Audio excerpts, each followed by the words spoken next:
ಗಣೇಶೋತ್ಸವ ಆಚರಣೆ ಕುರಿತು ಶಾಂತಿ ಪಾಲನಾ ಸಭೆಯಲ್ಲಿ ಸಲಹೆ ಸೂಚನೆ. ದಾಂಡೇಲಿ ನಗರದ ಪೊಲೀಸ್ ಇಲಾಖೆಯ ನೇತೃತ್ವದಲ್ಲಿ ಬಂಗೂರು ನಗರ ಡಿಲೆಕ್ಸ್ ಸಭಾಭವನದಲ್ಲಿ ಗಣೇಶೋತ್ಸವ ಆಚರಣೆಯ ಬಗ್ಗೆ ಶಾಂತಿ ಪಾಲನಾ ಸಭೆಯನ್ನು ಮಂಗಳವಾರ ಹಮ್ಮಿಕೊಳ್ಳಲಾಗಿತ್ತು.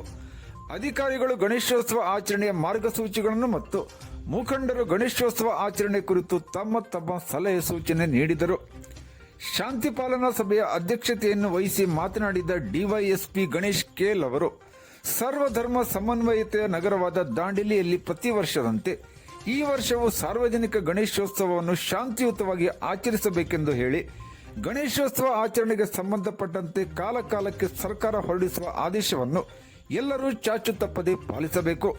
ಸಾರ್ವಜನಿಕ ಗಣೇಶ ಮಂಡಳಗಳು ತಮ್ಮ ಗಣೇಶ ಮಂಡಳದಲ್ಲಿ ಸ್ವಯಂ ಸೇವಕರನ್ನು ನೇಮಿಸಿಕೊಂಡು ಶಾಂತಿ ಸುವ್ಯವಸ್ಥೆಗೆ ಧಕ್ಕೆಯಾಗದಂತೆ ಸಹಕರಿಸಬೇಕೆಂದು ಕರೆ ನೀಡಿ, ಅಗತ್ಯ ಬಿದ್ದ ಯಾವುದೇ ಸಂದರ್ಭದಲ್ಲಿ ಇಲಾಖೆಯನ್ನು ಸಂಪರ್ಕಿಸಬೇಕೆಂದು ಹೇಳಿದರು. ಸಿಪಿಐ ಬಿಎಸ್ ಲೋಕಾಪುರ್ ಅವರು ಸಾರ್ವಜನಿಕ ಗಣೇಶೋತ್ಸವ ಆಚರಣೆಗೆ ಸಂಬಂಧಪಟ್ಟಂತೆ ಸರ್ಕಾರ ನಿಗದಿಪಡಿಸಿದ ಮಾರ್ಗಸೂಚಿಗಳನ್ನು ವಿವರಿಸಿ ಅದನ್ನು ಪಾಲಿಸುವಂತೆ ಕರೆ ನೀಡಿದರು.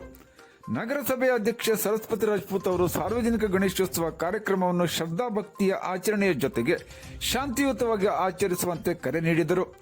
ನಗರಸಭೆ ಉಪಾಧ್ಯಕ್ಷ ಸಂಜಯ್ ನಂದೇಳ್ಕರ್ ಅವರು ಮಾತನಾಡಿ, ಪ್ರತಿಯೊಂದು ಸಾರ್ವಜನಿಕ ಗಣೇಶ ಮಂಡಳಗಳು ತಮ್ಮ ಗಣೇಶ ಮಂಟಪದಲ್ಲಿ ಸಿಸಿ ಕ್ಯಾಮೆರಾವನ್ನು ಅಳವಡಿಸುವಂತೆ ಮನವಿ ಮಾಡಿದರು. ಹೆಸ್ಕಾಂ ಸಹಾಯಕ ಕಾರ್ಯನಿರ್ವಾಹಕ ಅಭಿಯಂತರರಾದ ದೀಪಕ್ ನಾಯಕ್ ಅವರು ಇಲಾಖೆಗೆ ಸಂಬಂಧಪಟ್ಟಂತೆ ಸಮಸ್ಯೆಗಳಿದ್ದಲ್ಲಿ ಗಮನಕ್ಕೆ ತರುವಂತೆ ಹೇಳಿದರು. ವೇದಿಕೆಯಲ್ಲಿ ಸ್ಥಾಯಿ ಸಮಿತಿ ಅಧ್ಯಕ್ಷರಾದ ಮೌಲಾಲಿ ಮುಲ್ಲಾ, ತಹಶೀಲ್ದಾರ್ ಕಚೇರಿಯ ಶಿರಸ್ತೇದಾರ್ ರಾಘವೇಂದ್ರ ಪೂಜೇರಿ, ಪಿಎಸ್ಐಗಳಾದ ಕಿರಣ್ ಪಾಟೀಲ್, ಯಲ್ಲಪ್ಪ ಎಸ್, ಕೃಷ್ಣೇಗೌಡ ಮೊದಲಾದವರು ಉಪಸ್ಥಿತರಿದ್ದರು. ಸಾರ್ವಜನಿಕರ ಪರವಾಗಿ ನಗರಸಭಾ ಸದಸ್ಯ ಮೋಹನ್ ಅಲ್ವಾಯಿ, ಪ್ರಮುಖರುಗಳಾದ ಎಸ್ ಕೋಡೇಕರ್, ಸಂದೇಶ್ ಎಸ್ ಜೈನ್, ವಾಸುದೇವ್ ಪ್ರಭು, ವಿಷ್ಣು ನಾಯರ್, ಫಿರೋಜ್ ಪಿರ್ಜಾದೆ, ರವಿ ಸುತಾರ್, ರಫೀಕ್ ಉದ್ದಾರ್, ಪರಮೇಶಿ ಕಲಾಲ್ ಮೊದಲಾದವರು ತಮ್ಮ ಅಭಿಪ್ರಾಯ ವ್ಯಕ್ತಪಡಿಸಿದರು. ನೈಟ್ ಮಾಡಿದ್ರೆ ಕೆಲವು ನಿದ್ರೆ ಬಂದ್ಬಿಟ್ಟು ಎಲ್ಲ ಒಂದ್ ಕಡೆ ಕೂತಿರ್ತಾರೆ. ಆಮೇಲೆ ಮೊಸಳೆ ಇದೆ, ಅಲ್ಲಿ ವಿಸರ್ಜನೆ ಟೈಮಲ್ಲಿ ನೋಡ್ಕೊಳ್ಳಿಕ್ಕೂ ಕಷ್ಟ ಇರ್ತದೆ. ಆಮೇಲೆ ವಿಸರ್ಜನೆ ಟೈಮಲ್ಲಿ ಜನ ಇರೋದಿಲ್ಲ, ಖಾಲಿ ಮೆರವಣಿಗೆ ಜನ ಇರ್ತಾರೆ. ವಿಸರ್ಜನೆ ಬಂದು ಎಲ್ಲ ಹೋಗ್ತಾರೆ, 4 ಜನ ಇರ್ತಾರೆ. ಅದು ವಿಸರ್ಜನೆ ಮಾಡಲಿಕ್ಕೆ 2 ಗಂಟೆ 3 ಗಂಟೆ ಟೈಮ್ ಇಟ್ಕೊಡ್ತಾರೆ. ಅದ್ರ ಬಗ್ಗೆ ಸ್ವಲ್ಪ ಸಮಾಲೋಚನೆ ಮಾಡಿಕೊಡಿ ಸಹ.